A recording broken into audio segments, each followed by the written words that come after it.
vers quel type de secteur, vers quel type d'industrie les étudiants et puis ensuite les diplômés d'INSEC Grande École s'orientent?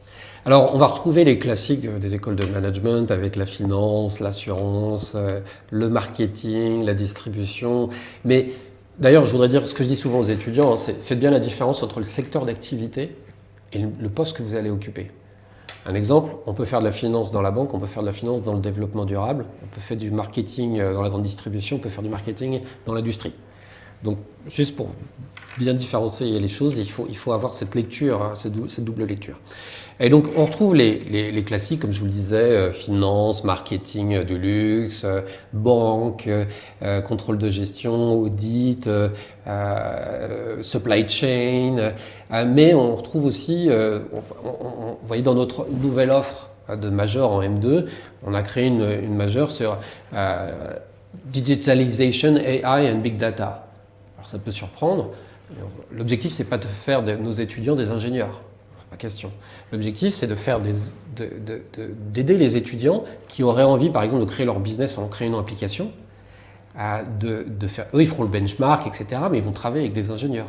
Et donc, ce qui est intéressant, c'est de former des gens qui ont les compétences pour travailler, ce que je disais tout à l'heure, avec des gens qui sont formés différemment et qui sont tout aussi bien formés.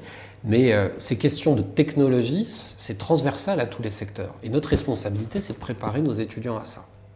Donc, il faut décloisonner les secteurs. Il ne faut pas raisonner seulement en finance, marketing, management. Ça, ce sont des disciplines. Mais ces disciplines, on peut les appliquer à des secteurs différents. Et donc, on a ces secteurs classiques, mais on a maintenant des gens qui vont travailler dans des secteurs très différents. Là encore, on va avoir une nouvelle majeure sur la gastronomy and tourism. Et ça fait le lien avec Lyon, avec l'écosystème. En gros, sur nos 3 campus, on va retrouver la même offre de majeure sur les 3 campus. Et après, chaque campus va avoir une ou 2 majeures qui est spécifique. À son territoire, voilà. Notamment.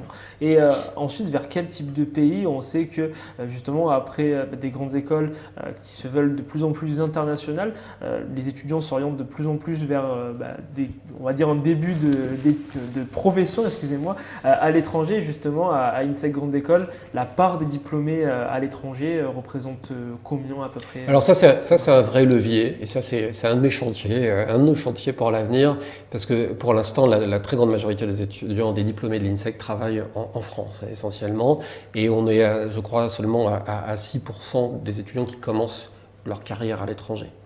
Mais on veut le développer, ça c'est sûr.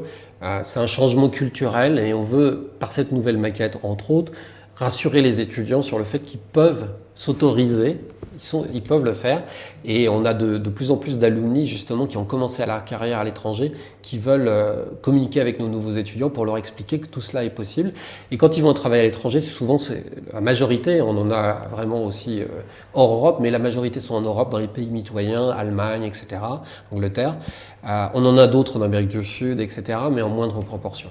Et justement, enfin, grâce, j'ai envie de dire, à ces 2 mois à Londres, puis à cette immersion à l'international, les étudiants vont pouvoir être confrontés directement à la réalité de l'international et aussi, vous l'avez rappelé tout à l'heure, avec des professeurs, avec des étudiants internationaux qui viennent directement sur les campus et ça permet justement d'avoir ce multiculturalisme. Et d'ailleurs, vous l'avez dit, et les professeurs aussi internationaux. La plupart des professeurs que nous recrutons depuis l'année dernière, la plupart sont soit étrangers, soit de double nationalité. Donc, et pourquoi justement ce choix? Parce que c'est important, quand, par exemple, si vous êtes en cours à Lyon avec, je ne sais pas, des étudiants chinois, etc., donc une vraie diversité dans la salle de cours, c'est aussi intéressant d'avoir une diversité de nationalité ou d'expérience avec le professeur. Et si on a des professeurs français, mais qui sont aussi capables d'enseigner en anglais parce qu'eux-mêmes ont étudié à l'étranger. Et donc tout ça, c'est une question d'ADN. C'est pas juste des mots. Et la diversité géographique, l'expérience internationale, c'est quelque chose qui se vit, qui s'apprend pas.